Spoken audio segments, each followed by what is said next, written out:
কি? শাড়ি। গিফট? হ্যাঁ, গিফট। রূপাপুর জন্য, তাই না? তার জন্যই ছিল, কিন্তু তার পছন্দ হয়নি। তুমি নিবা? হ্যাঁ। না মানে আমি যদি তার গিফটটা নিয়ে নিই সে তো রাগ করবে। না, সে রাগ করবে না। না।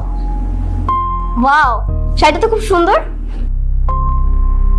তোমার পছন্দ হয়েছে? এটা কিন্তু খুব কম দামে। কম দামি তাতে কি হয়েছে? গিফট তো গিফটই। আচ্ছা, এই শাড়িটা কি আমাকে মানাবে? হ্যাঁ, খুব মানাবে। তাহলে তুমি আমার এখানে একটু দাঁড়াও, আমি গিয়ে শাড়িটা পরে আসছি, ঠিক আছে? শাড়ি পরে আসছিস মানে? এটা আমি পরবো, এটা আমার শাড়ি। এই, তুমি ওর থেকে শাড়িটা কেড়ে নিলে কেন?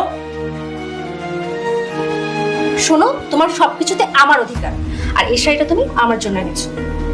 তখন ইচ্ছে করেনি তাই নেইনি, কিন্তু এখন ইচ্ছে করেছে তাই নেই।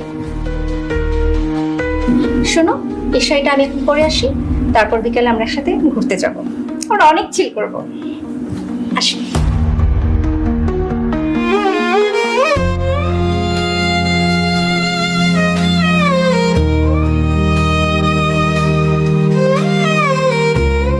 আচ্ছা, মন খারাপ করো না, আমি তোমার জন্য আরেকটা শাড়ি কিনে দেবো। কি অদ্ভুত তাই না? ও আমার কাছ থেকে শাড়িটা নিয়ে চলে গেছে বলে তুমি আমাকে আরেকটা শাড়ি কিনে দিতে চাইতেছো, আর ও যে আমার কাছ থেকে আমার বরকে নিয়ে চলে গেছে।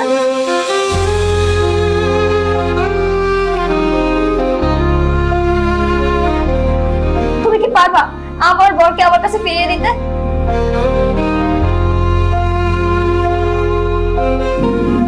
পারবে না।